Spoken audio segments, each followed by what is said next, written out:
Have you experienced a period in your life when you were feeling down and you took one step to be happy, and that pulled you forward to take many steps to be happy? Hi, this is Nirmala Shekhar, a coach and a body talk practitioner from Singapore, and we are continuing our journey through the map of self-care.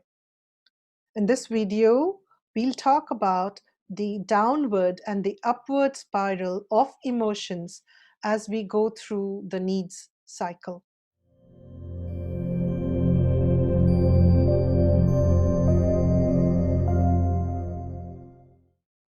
In the last two videos, I talked about the needs cycle, the different stages in the needs cycle, and how we go from one stage to the other without staying stuck in that stage. This little fellow here is a good analogy for the needs cycle. If you look at the different 5 stages, the renewal stage, the release stage, the growth stage, comfort stage, and the safety stage. And the problem that we have most often is with the release stage. As a community, we are hoarders.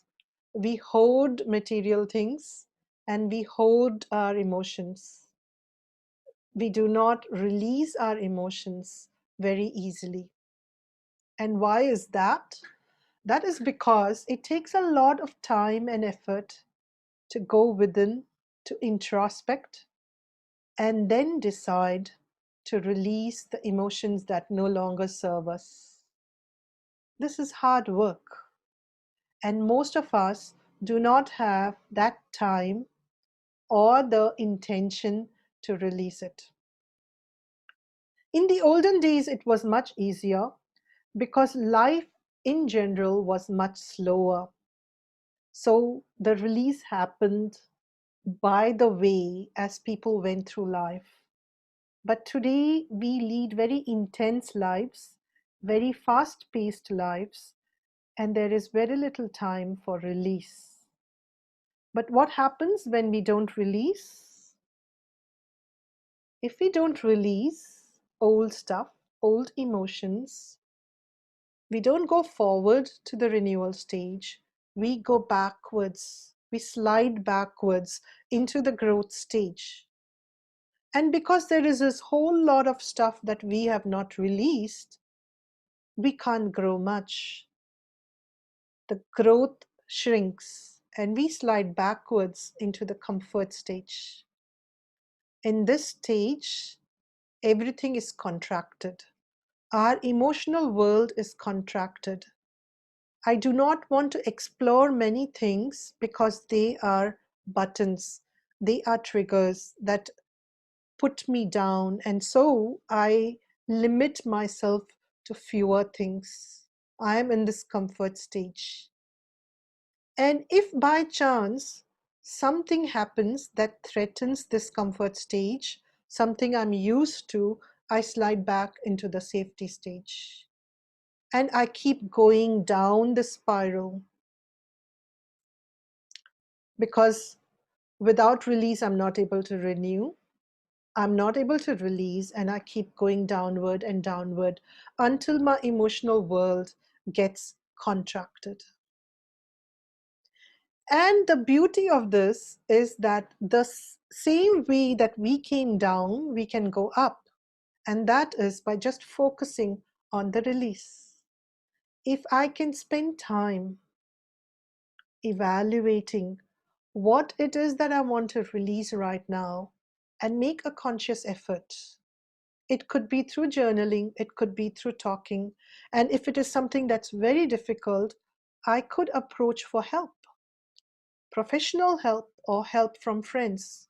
Whichever way it is, if I make the effort to start releasing the old baggage, old emotions that no longer serve me, then I prepare myself for a renewal. And when we talk about renewal, renewal doesn't have to be this time when I am totally renewing or reinventing myself. That happens a few times in our lives. But the majority of the time, renewal means going within to look at our motivations, to look at our intentions. Why am I doing what I am doing? I'm in a job that I love. Why do I love this job? What is my motivation in doing this job? I'm in a relationship that gives me joy. What prompted me to enter in this relationship? I have children that I love. What about being a parent is something that excites me, that fulfills me? So, this renewal period is a soul searching period, and this is only possible when I have released. Take the example of being a parent. Being a parent is very rewarding, but it can be very frustrating as well. So, when I take time to release my frustrations, to release the times when I have felt upset, even grieved, when I'm able to release all of that, then I'm able to renew my intention to be a good parent. And the cycle continues. So, this, in short, is the way the upward and downward spirals take place. The same way, focus on release and renew, the two R's of this cycle. So let me leave you with just one question for reflection. Can you identify an area in your life where you would do well to release old emotions that no longer serve you? And if you have identified that area, can you take some steps to start releasing those old emotions? That's all for today. This is Nirmala Shekhar signing off for today. Bye bye. Namaste.